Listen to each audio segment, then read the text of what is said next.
Food for thought. The right people in your life will not make you feel small. The people that actually respect you and love you and care for you will listen to you. There is a difference between speaking with you, listening to you, and having a conversation with you, versus talking to you, speaking to you, and everything to you. Because conversations are two-way streets. You receive, you understand and you comprehend, and then you respond. And there's a time called reacting. And when we need to stop, and when we need to listen, and then we can respond. And the people that love you and actually want the best for you will listen to you while you respond, and they will respect you. Because it is so important to understand the fear that you have right now, if this is the fear that you have, and being able to understand where that comes from the perspective of communication. Because there are many different types of communicators. Some that like to be open, some that aren't very good at confrontation, and others that just avoid. They're avoidant. One skill and one style is not right or wrong. One skill might be more effective at communicating than others, but it's not really a right or wrong, because each style of communication stems from childhood, and it stems from the way that we were brought up. And so when we bring that style of communication to a friendship, it's important to know the type of friend that you are, and the type of communicator that you are, and the type of friends and their style of communication. Because then you guys can be on the same page, and then you can really have good conversations, and you can build that relationship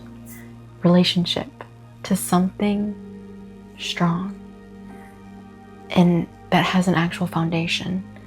Because when you can understand if somebody's avoidant, but somebody that's really blunt, you can be open about that, and then you can see eye to eye, and that you don't have to feel like you're being attacked, or you don't have to feel like you are being silenced or given the silent treatment, because that person is just avoidant, but then that person is just blunt. And when you have two communication styles that are complete opposites, it's important to have that communication, because at the end of the day, whatever issue that you're having, whatever thing that is bothering someone, it's important to communicate that, because it makes that relationship stronger. Let me give you an example. Imagine you have $20 and you have it, but then your friend doesn't have anything. And so you, being the generous person that you are, you're like, hey, do you want to have some of my money?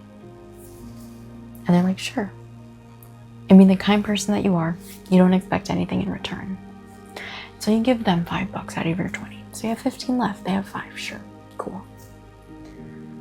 And then they ask you for more, but it's for something actually that they need. And you're like, sure, cool, whatever. But then you don't get anything back. You might think that they're spending it on something that they don't need, but you don't know that. And they keep asking you for more and more money when they are just buying groceries. but you think they could be spending it on things that aren't very necessary. And so when they keep asking you for more and more and more, you get beat down because they aren't giving you anything in return. And you feel like you're being used. And in that section, there is miscommunication. And there then builds resentment. And if the person that was giving money would ask them, hey, is there a way that I can help you? I can offer you to buy you groceries, or is that what you need? I can help you. Or the other person could be, thank you so much for the money. I'm using this for groceries. There's a lot of miscommunication right there. And if either side had the confidence, not even the confidence, but just the openness to talk to the other person, to not necessarily confront, but to conversate,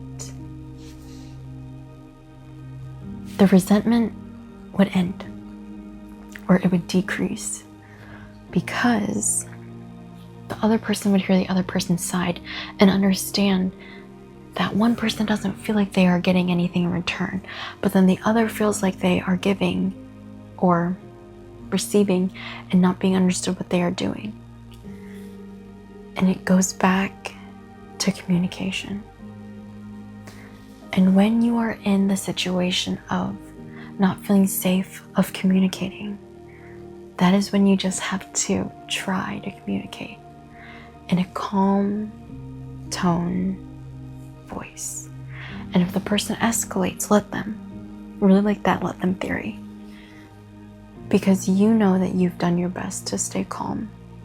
And the worst thing that you have to do is walk away. And sometimes those friendships that you have to walk away in are not truly friendships. They are just a friend that is there for a season and not a lifetime.